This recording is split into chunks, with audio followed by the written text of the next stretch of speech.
Uttarkashi शिलक्यारा tunnel हादसे में सुरंग के अंदर फंसे 41 मजदूरों को बाहर निकालने की जद्दोजहद जारी है। एनडीआरएफ समेत कई विदेशी एजेंसियां रेस्क्यू में जुटी हुई है, लेकिन अभी तक टनल के अंदर फंसे मजदूरों को बाहर निकालने में सफलता नहीं मिल पाई है। इस बीच गढ़वाल विश्वविद्यालय के भूगर्भ वैज्ञानिकों ने टनल हादसे को लेकर अपनी राय रखी है।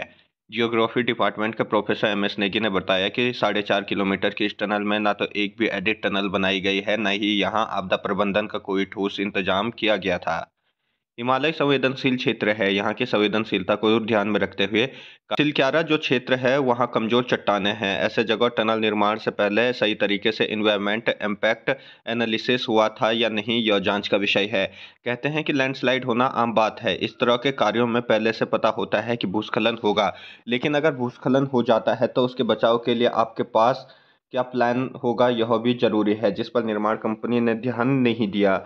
प्रोफेसर नेगी बताते हैं कि 4 किलोमीटर से अधिक के इस सुरंग में कहीं भी एडिट टनल नहीं बनाया गया।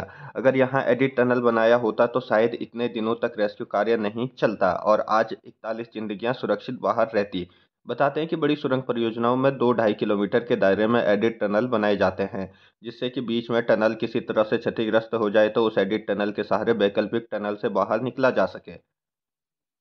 हिमालय बहुत संवेदनशील है और उत्तराखंड संपूर्ण हिमालय के अंतर्गत है। और यहाँ संवेदनशीलता की दृष्टि से देखें तो ये जोन 4 और जोन 5 जो सबसे अधिक संवेदनशील होता है वो 5 होता है, उसके बाद 4 होता है। तो अधिकांश उत्तराखंड का क्षेत्र 4 और 5 जोन के अंतर्गत आता है रिस्क की मतलब संवेदनशीलता की दृष्टि से। तो ये अभी तक इस स्थिति में बोलने के लिए नहीं है कि हम उनको पूर्ण रूप से बचा ही पाएंगे। आज की स्थिति अभी यह है, अभी तो यही प्लान चल रहा है कि कैसे हम इसको रेस्क्यू करें, कैसे हम उनको निकालें, अभी इस पर चल रही है। हम क्या क्या कि अब हम तरीके खोज रहे हैं। कभी हम कह रहे हैं कि इसको आगे की तरफ से खोदेंगे, कभी पीछे की तरफ से खोदेंगे, कभी कह रहे हैं कि हम ऊपर से इसकी खुदाई करेंगे। तो अभी हमारे पास पहले से कोई प्लान नहीं था, जबकि पहले से वहाँ पर इस तरह का कुछ एक हमने इफेक्टिव एक प्लान बनाया होता, जिससे कि इस तरह की स्थिति हमने 41 लोगों की ज़िंदगी बहुत बड़ी ज़िंदगी होती है और उन लोगों को उनके परिवार आज किस स्थिति में, ये बड़ा सोचने वाला विषय है। तो हमारा कहना है कि यहाँ पर जिस तरह की भी कोई भी योजना बने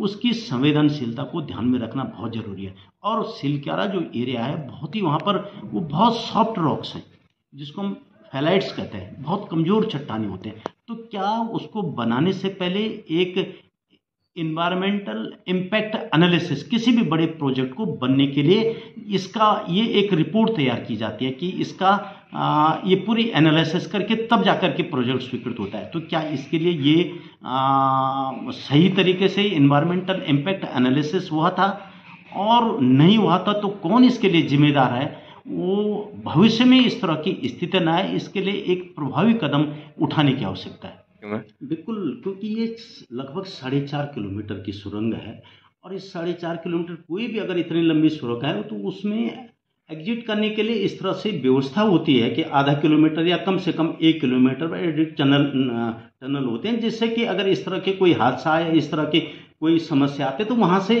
रेस्क्यू करके बाहर निकाला जा सकता है। पर ये 4.5 किलोमीटर में जहाँ तक मुझे जानकारी है कोई भी इस तरह की टनल आधा किलोमीटर या 1 किलोमीटर पर एडिट टनल का होना बहुत जरूरी है।